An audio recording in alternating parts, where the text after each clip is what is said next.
UP के औरैया में भीषण सड़क हादसे में 23 मजदूरों की मौत हो गई। 2 गाड़ियों की भिड़ंत के बाद यह हादसा हुआ। बताया जा रहा है कि सभी लोग राजस्थान से बिहार और झारखंड जा रहे थे।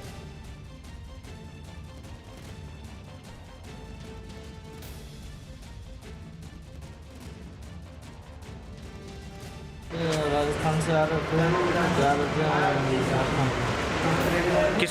किस से एक्सीडेंट हुआ है? टक्कर मार दिया गाड़ी में। कौन सी गाड़ी पे थे आप लोग? क्या हुआ? आती की बोरे में जी, आती की बोरे में। अच्छा, किसने भाई टक्कर? गाड़ी में पीछे से टक्कर मार दी, उसके बाद नीचे में पलट खा गया। उस ट्रक में कितने लोग बैठे हुए थे आप? 40-50 लोग।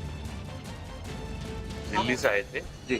वो ढाबे के पास रुक के चाय में पीते थे। पीछे से एक बड़ा ट्रक जिसमें कि के पूरे देवजी राजस्थान साइड से आया, राजस्थान के नंबर है, उसमें कुछ जो लोग बैठे थे, वो ट्रक पीछे से आके टकराया था। शायद ड्राइवर को अपनी कुछ चाहिए होगी, साइड में था, ट्रक से साइड में खड़ा हुआ था, हाईवे साइड में था, उसमें भी टकराने से घटना हुई। तो इसमें जो टोटल हुआ है, इसमें 23 कैजुअलिटी हुई है। 15 को हमने सेपरेट रेफर करा, जिनके ज़्यादा फ्रैक्चर है और माइनर फ्रैक्चर, माइनर उसके 20 लोग यहाँ एडमिट हैं हमारे सबके। 20 लोग यहाँ एडमिट हैं और 15 लोग सेपरेट रेफर।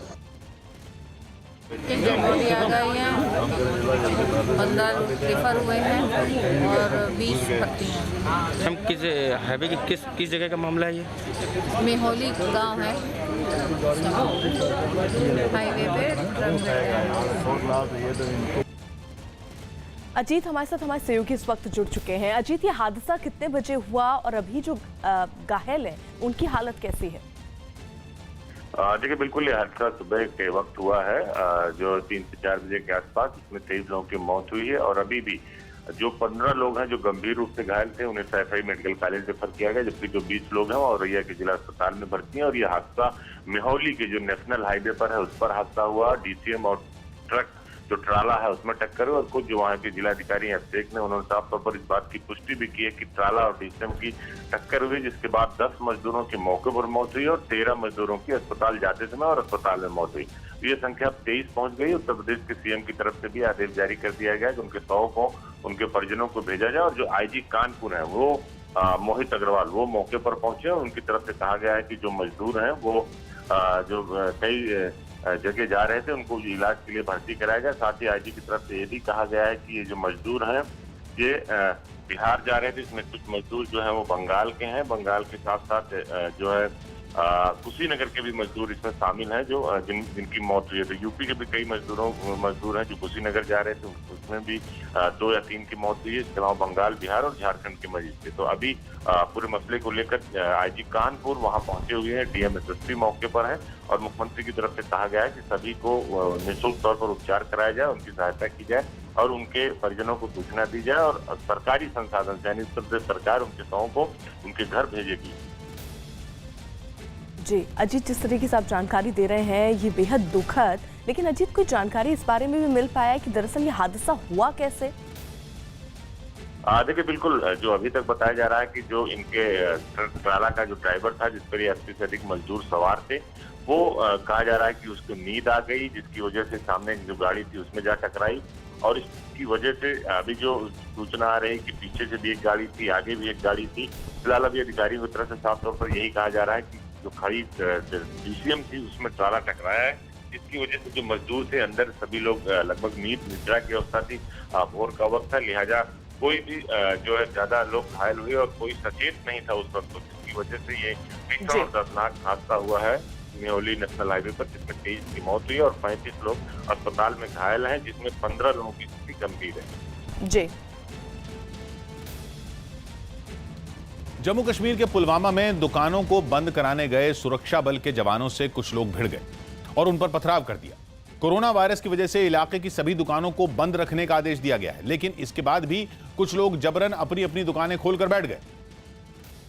और जब सुरक्षा बल के जवान दुकानों को बंद कराने वहां पहुंचे तो कुछ लोग उनसे भिड़ गए। यही नहीं, थोड़ी देर बाद लोगों की भीड़ ने जवानों पर पत्थरबाजी शुरू कर दी। भीड़ में शामिल कई लोग कपड़े से मुंह को ढककर जवानों पर ताबड़तोड़ पत्थर फेंकते दिखाई दिए। सुरक्षा बल की गाड़ियों को भी निशाना बनाया गया। पहले तो पत्थरबाजी कर रहे लोगों को समझाने की कोशिश की गई, लेकिन जब हालात बिगड़े तो सुरक्षा बल के जवानों ने मोर्चा संभाला और पत्थरबाजी कर रही भीड़ को तितर-बितर करने के लिए आंसू गैस के कई गोले छोड़े। आंसू गैस के गोले छोड़ने के बाद वहां धुएं का गुबार छा गया। पत्थर फेंक रहे कई लोग इधर उधर भागते दिखाई दिए। इसके बाद सुरक्षा बल के कई जवान एक साथ भीड़ की तरफ आगे बढ़ते नजर आए, जिसे देखकर पत्थर फेंक रही लोगों की भीड़ वहां से भाग गई। गृह मंत्रालय ने प्रवासी मजदूरों को लेकर राज्य सरकारों को चिट्ठी लिखी। अपनी चिट्ठी में गृह मंत्रालय ने राज्य सरकारों को कई निर्देश दिए।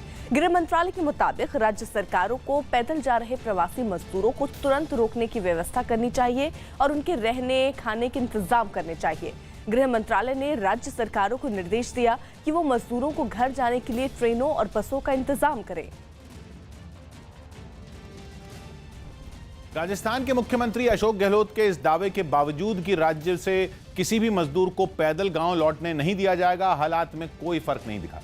मजदूरों का आरोप है कि प्रशासन ने उन्हें गांव भेजने के कोई इंतजाम नहीं किए। बीते कुछ दिनों की मजदूरों का पैदल गांव लौटना जारी है और राजधानी जयपुर से ही बड़ी तादाद में मजदूर पैदल अपने गांव लौटते दिखे। मजदूरों का आज भी पैदल चलना जारी है। जयपुर के जवाहर सर्किल पर है, तस्वीरें आप देखिए कि मजदूरों के जत्थे पैदल आ रहे हैं। हालांकि मजदूरों के पैदल लौटने पर मुख्यमंत्री ने कलेक्टर और एसडीएम को जिम्मेदार ठहराने का ऐलान किया था, लेकिन बताया गया कि उन्हें पैदल जाने से रोकने की कोशिश किसी ने नहीं की। ठेकेदार लोग तो चले गए, है नहीं खाने पीने को, तो क्या करेंगे? 200-400 बचा वही भाड़ा किराया लगा के निकल जाएंगे। चूंकि हर किसी को सैकड़ों किलोमीटर की यात्रा करनी है, इसलिए जहां पेड़ों की छांव दिखती, लोग उधर से ही रास्ता बनाकर चलते दिखे। इन जत्थों में महिलाएं भी नजर आईं। चूंकि बीते दिनों सड़क हादसों में मजदूरों की मौत की खबरें आईं, इसलिए घर लौटने वाले तेज रफ्तार गाड़ियों से बचने के लिए सड़कों के किनारे और फुटपाथ पर चलते दिखे। अमेरिकी राष्ट्रपति डोनाल्ड ट्रंप ने एक बार फिर पीएम मोदी को अपना अच्छा दोस्त बताते हुए भारत को वेंटिलेटर देने का ऐलान किया। यही नहीं, ट्रंप ने यह भी कहा कि अमेरिका भारत मिलकर कोरोना की वैक्सीन बनाने पर काम कर रहे हैं। अमेरिकी राष्ट्रपति ट्रंप ने कहा कि भारत और अमेरिका मिलकर कोरोना को हरा देंगे।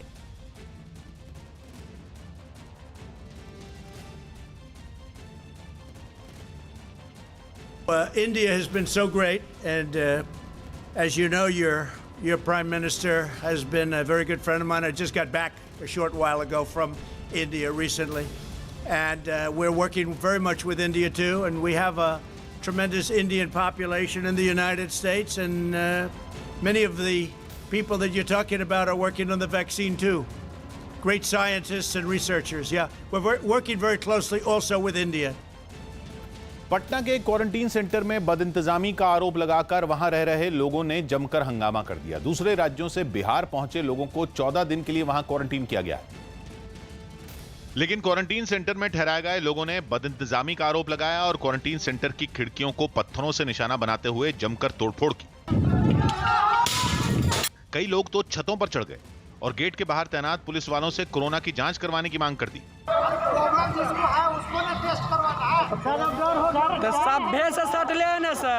इतना ही नहीं, कुछ लोग एक जगह इकट्ठा हो गए और उन्होंने खाने पीने की समस्या का आरोप लगाते हुए क्वारंटीन सेंटर से जाने देने की अपील की।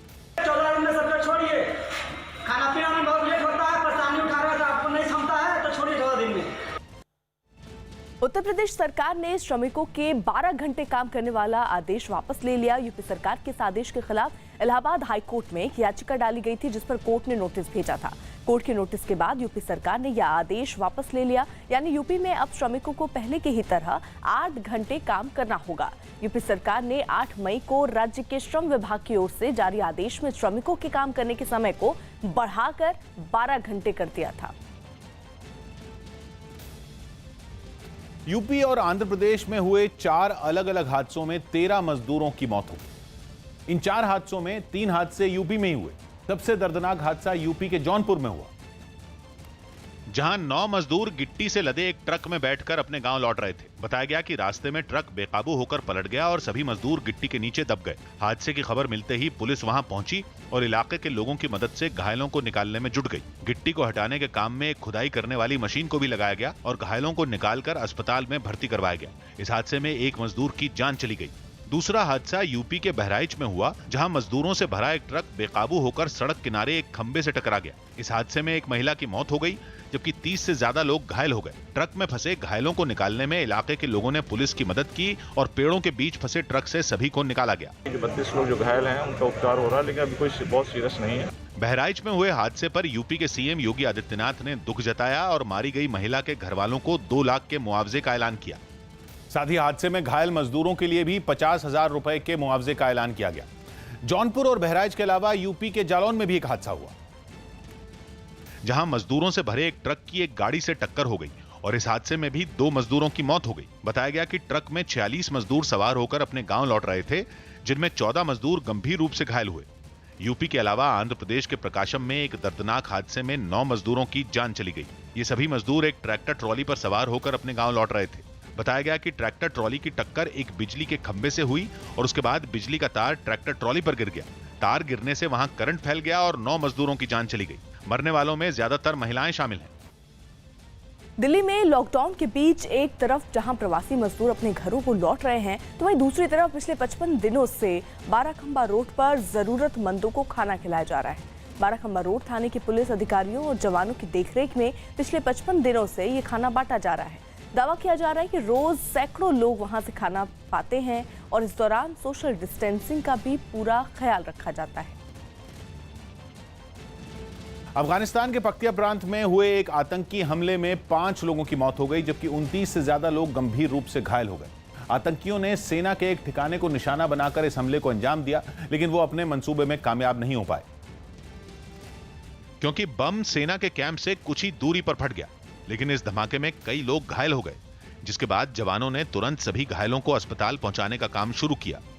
सेना की एम्बुलेंस में उन्हें अस्पताल पहुंचाया गया। इस बीच पुलिस और सेना के जवानों ने घटना वाली जगह को घेर लिया।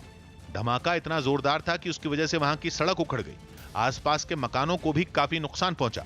कई घरों की खिड़कियां भी उखड़ गईं। अधिकारियों ने बताया कि ये एक आत्मघाती हमला था और हमलावर ने खुद को पहले ही उड़ा लिया था, जिसमें सेना का एक जवान भी घायल हो गया।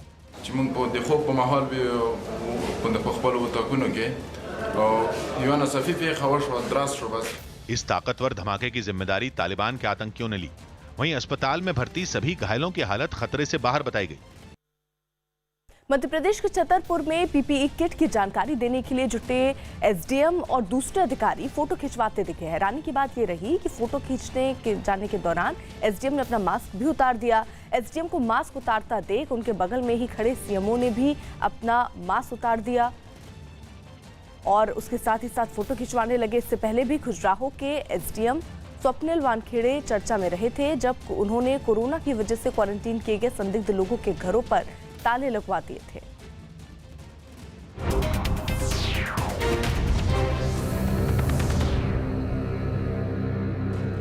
स्पेशल ट्रेनों की वेटिंग टिकट बुक करने में रेलवे की लापरवाही का मामला सामने आया है। स्पेशल ट्रेनों में वेटिंग टिकट काटने की मंजूरी के साथ ही ये नियम भी बनाया गया कि फर्स्ट एसी में 20, एसी 2 टियर में 50 और थर्ड एसी में सिर्फ 100 वेटिंग टिकट काटी जाएंगी।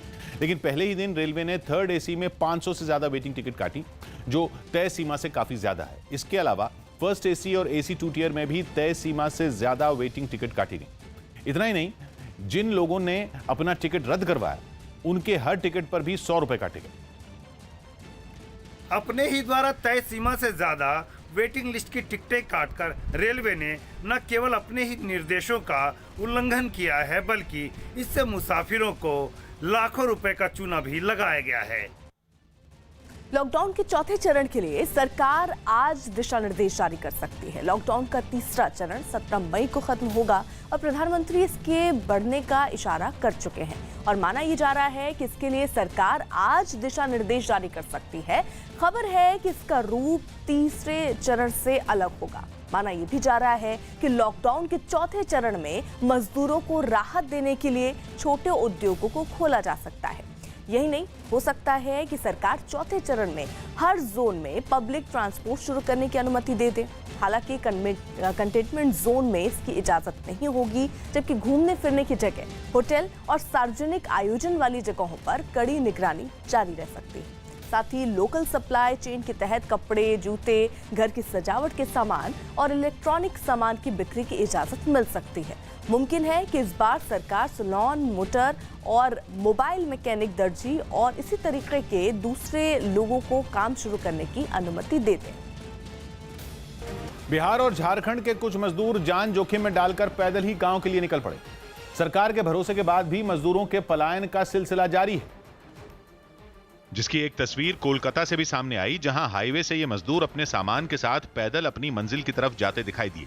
चलते चलते जब ये लोग थक गए तो कहीं छाया देखकर सुस्ता लिए। थकान नहीं मिटी, फिर भी कुछ देर बाद गांव की तरफ कुछ कदम बढ़ाकर इन्होंने मंजिल की दूरी घटानी शुरू कर दी। झारखंड जाने वाले कुछ मजदूरों ने गांव लौटने के लिए साइकिलें खरीद ली। वो उन पर सामान के साथ सवार हो गए और तपा देने वाली धूप में साइकिल चलाते हुए आगे बढ़े। दर्द तो हो रहा, तब क्या करे, अब दर्द होगा, अब जाना है तो जाना है। पैदल और साइकिल से गांव लौट रहे ये मजदूर मास्क लगाए नजर आए, जिनकी भूख मिटाने के लिए रास्ते में कुछ पुलिस वालों ने उनमें खाने पीने का सामान और पानी की बोतलें बांटी, ताकि इस चिलचिलाती गर्मी और लंबे सफर में उन्हें थोड़ी राहत मिल सके। महाराष्ट्र के पूर्व सीएम और कांग्रेस नेता पृथ्वीराज चौहान मंदिरों का सोना सरकार को अपने कब्जे में लेने का सुझाव देकर बीजेपी और साधु संतों के निशाने पर आ गए। एक दिन पहले उन्होंने सरकार को कोरोना संकट से निपटने के लिए मंदिरों का सोना इस्तेमाल करने का सुझाव दिया और वर्ल्ड गोल्ड काउंसिल के हवाले से बताया कि देश के मंदिरों से जुड़े धार्मिक ट्रस्टों में $1 ट्रिलियन यानी भारतीय रुपयों में करीब 75 लाख करोड़ का सोना रखा है, जिसका इस्तेमाल सरकार को तुरंत करना चाहिए। उन्होंने कम ब्याज वाले गोल्ड बॉन्ड के जरिए मंदिरों का सोना उधार लेने की सलाह दी, जिस पर बीजेपी ने उन पर तीखा हमला बोला। काँग्रेस नेता पृथ्वीराज चव्हाणांनी मागणी केली आहे की मंदिराचं सोनं सरकारने घ्यावं। मला पृथ्वीराज चव्हाणांना एक स्पष्टता करण्यासाठी विनंती करायची आहे। हे सोनिया गांधीने आपल्याला सांगितलंय मागणी करण्यासाठी।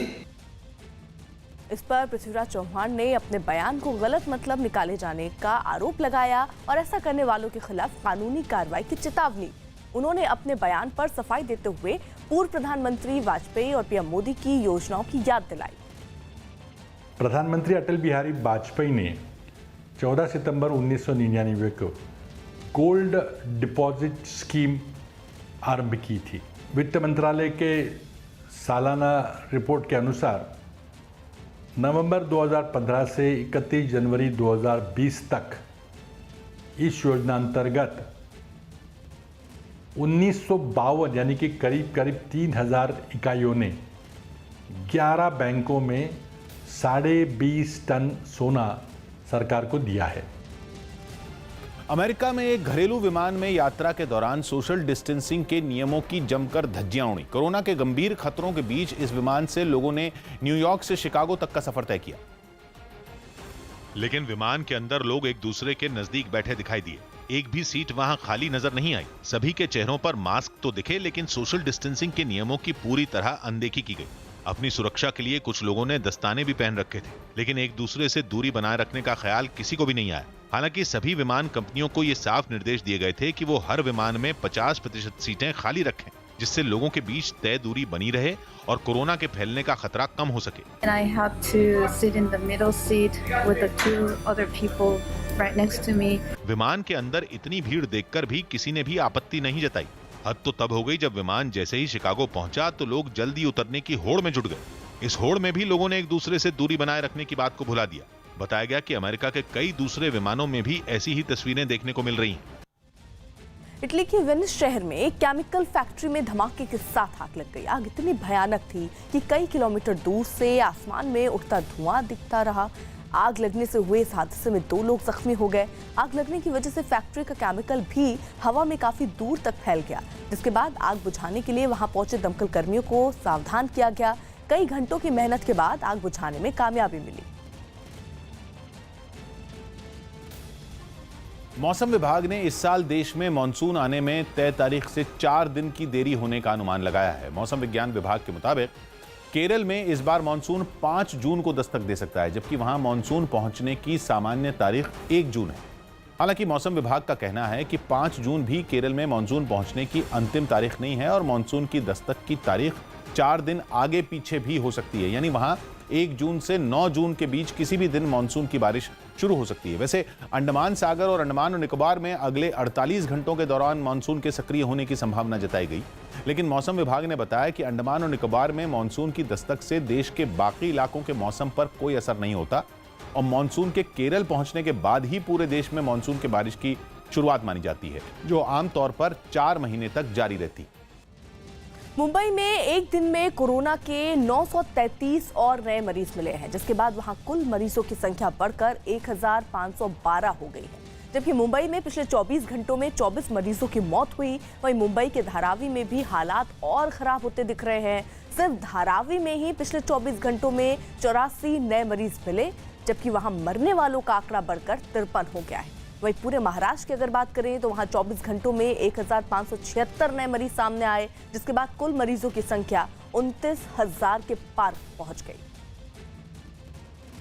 लॉकडाउन में छूट का दायरा बढ़ने के बाद अहमदाबाद में जरूरत के सामान की कई दुकानें खुल गईं। वहां 7 मई से दवा और दूध की दुकानों को छोड़कर कोई भी दुकान नहीं खुल रही थी। यहां तक कि खाने पीने के सामान और सब्जियों की दुकानें भी बंद थी, जिन्हें एक हफ्ते बाद कुछ शर्तों के साथ दोबारा खोल दिया गया। इन दुकानों पर महिलाएं सुबह 8 बजे से 11 बजे तक और पुरुष सुबह 11 बजे से दोपहर 3 बजे तक सामान खरीद सकेंगे, ताकि वहां भीड़ इकट्ठी ना हो। जब ये दुकानें खुली तो एहतियात बरतते हुए कुछ ग्राहक एक दुकान के बाहर सोशल डिस्टेंसिंग को ध्यान में रखते हुए खड़े नजर आए। रोज दुकानें खुलने ही वाली है, तो ऐसा एक जगह पे कोई भीड़ करके कोई अभी कोई फायदा नहीं है। कोरोना से बचाव के लिए दुकानदार ने एक एक कर सभी को सावधानी बरतते हुए सामान दिया। दुकान में कोई एंट्री न करे, इसके लिए वहां एक रस्सी भी बांध दी गई। वहां मौजूद एक व्यक्ति ग्राहकों को जो सामान चाहिए उसे नोट करता दिखाई दिया। ग्राहकों को सामान भी एक बाल्टी में रख कर दिया गया। यही नहीं, पैसों का लेन देन भी उसी बाल्टी के जरिए किया गया। पैसा जो आता है वो बात अलग रखते हैं हम, और जो वापस देना पड़ता है वो अलग से देते हैं। सब्जियों की एक रेहड़ी पर भी कुछ लोग एक दूसरे से फासले पर खड़े होकर खरीदारी करते दिखाई दिए। लॉकडाउन की वजह से देश के अलग अलग राज्यों में फंसे मजदूरों के लिए श्रमिक स्पेशल ट्रेन चलाने पर भी राजनीति गर्मा गई। पश्चिम बंगाल की सीएम ममता बनर्जी की पार्टी टीएमसी ने कम संख्या में ट्रेनों के चलाए जाने का आरोप लगाया। The Indian Railways, with its daily ferrying capacity of 23 million people, these people could have been moved in a matter of days, 3 days, 4 days. But no.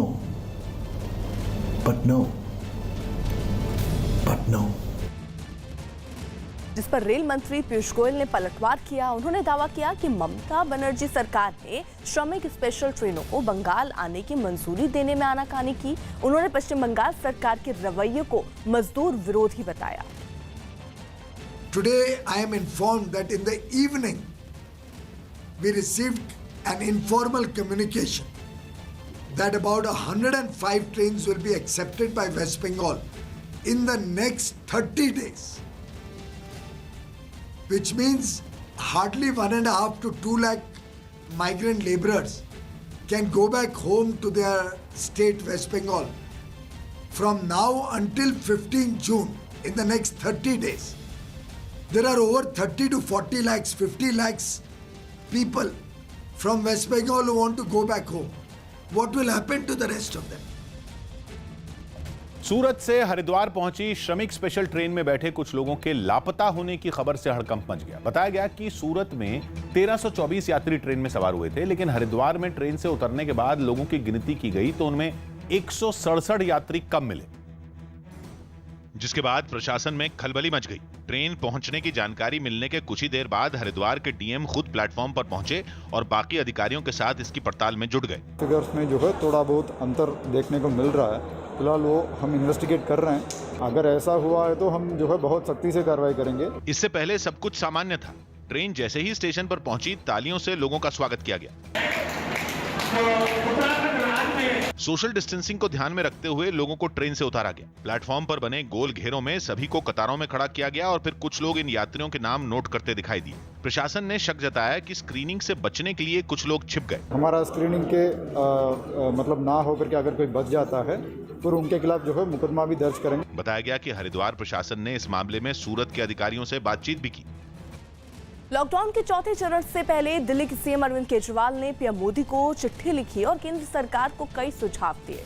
Delhi सरकार के मुताबिक लॉकडाउन के चौथे चरण में भी स्कूल, कॉलेज और शिक्षण संस्थान बंद रखे जाने चाहिए। हालांकि 1 जून से परीक्षाएं शुरू करने या ऑनलाइन या डिस्टेंस लर्निंग जारी रखने की इजाजत देने का सुझाव दिया गया है। वहीं होटल, सिनेमा हॉल, जिम जैसी सार्वजनिक जगहों को बंद रखने का सुझाव दिया गया। साथ ही सभी तरह के धार्मिक स्थलों को भी बंद रखने की बात कही गई। वहीं शर्तों के साथ रेस्टोरेंट, मिठाई की दुकानों और बेकरी को खोलने का सुझाव दिया गया।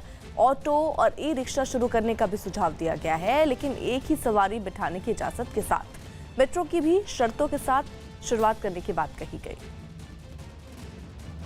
लॉकडाउन के नियमों में छूट देते हुए हरियाणा सरकार ने कई जिलों के लिए रोडवेज बसों की सेवा शुरू कर दी। लॉकडाउन लागू होने की वजह से रोडवेज की सभी सेवाएं बंद कर दी गई थी, जिसके बाद अब नियमों का पालन करवाते हुए हरियाणा रोडवेज की बस सेवा शुरू कर दी गई। ऐसी ही एक बस यात्रियों को लेकर हरियाणा के सिरसा से पंचकुला के लिए रवाना की गई।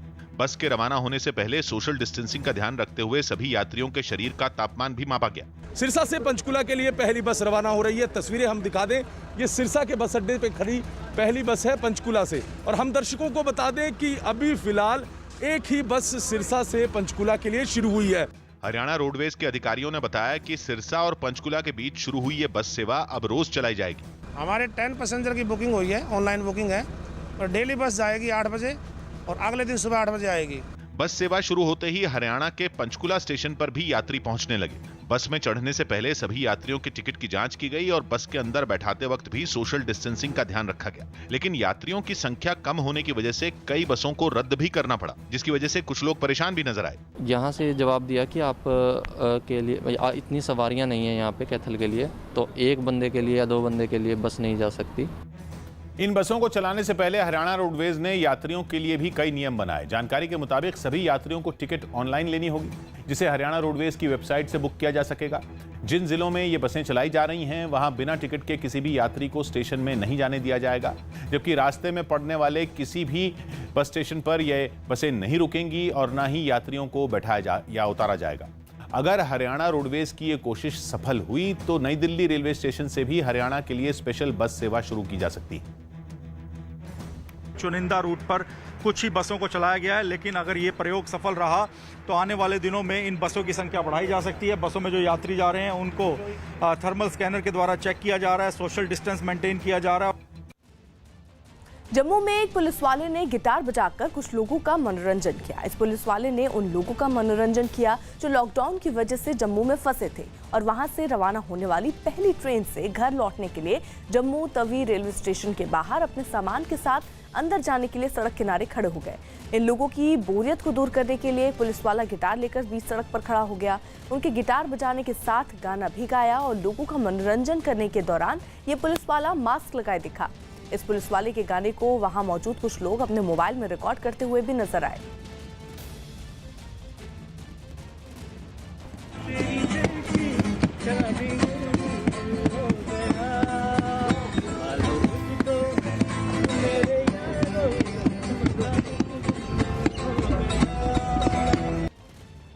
चिली की राजधानी सैंटियागो में कोरोना संकट के बीच हजारों नई कब्रें खोदी गईं।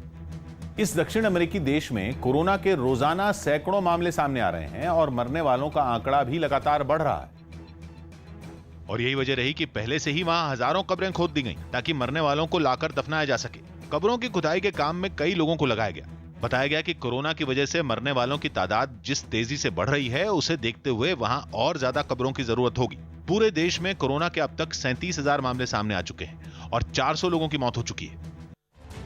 पंजाब के गुरदासपुर में कोरोना मरीजों के साथ कई दिनों तक रहने के बावजूद एक बच्चे की रिपोर्ट नेगेटिव आई, जिस पर डॉक्टरों ने भी हैरानी जताई। बच्चे के परिवार के सभी लोगों के कोरोना पॉजिटिव मिलने के बाद उन्हें अस्पताल में भर्ती कराया गया था और बच्चे को भी परिवार वालों के साथ ही अस्पताल में रखा गया।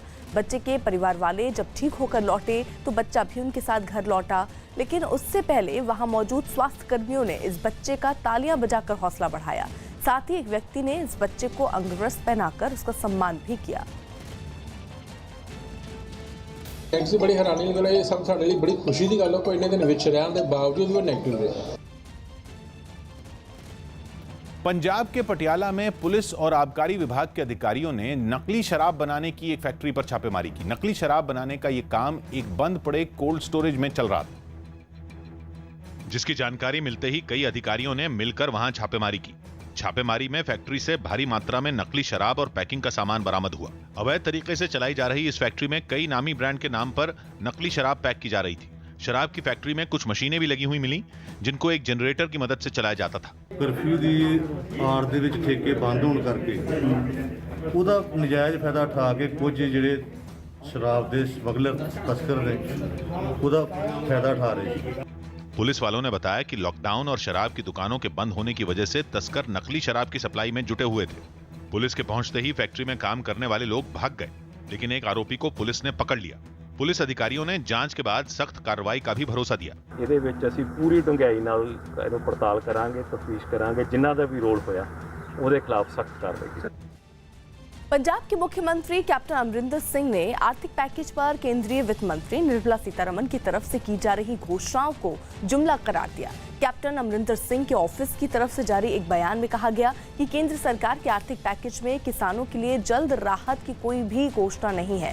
पंजाब सरकार की तरफ से कहा गया कि अब तक जितनी भी घोषणाएं इस आर्थिक पैकेज में की गई, उससे सिर्फ किसानों और दूसरे आम लोगों को निराशा ही हाथ लगी है और आर्थिक मंदी से जूझ रहे आम लोगों और किसानों के लिए इस राहत पैकेज में फौरी तौर पर कोई भी ऐलान या राहत नहीं दी गई है।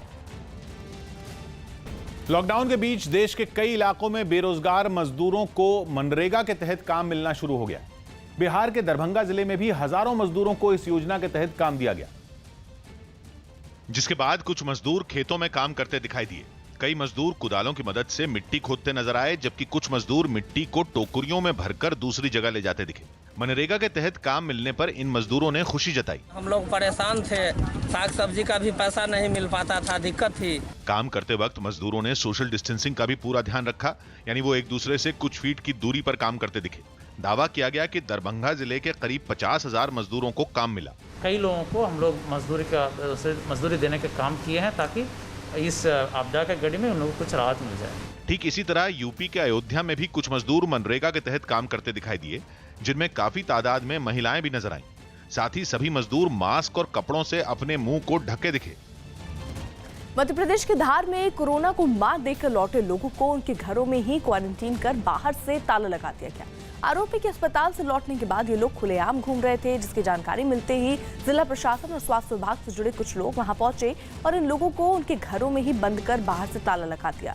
ताला लगाने के बाद उनके मकान की एक चाबी पड़ोसियों को भी सौंप दी गई, जबकि दूसरी चाबी डीएम के पास भेज दी गई। बताया गया कि घर में क्वारंटीन के दौरान उन्हें खाने पीने की कोई दिक्कत ना हो, प्रशासन की तरफ से इसके भी इंतजाम किए गए हैं। अमेरिका के न्यूयॉर्क में कोरोना के मरीजों के इलाज में जुटे स्वास्थ्य कर्मियों का सम्मान किया गया।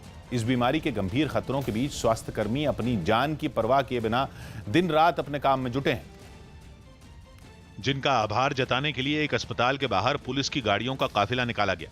इस काफिले में पुलिस की कई गाड़ियां एक साथ दिखाई दी, जो एक दूसरे के पीछे चल रही थी।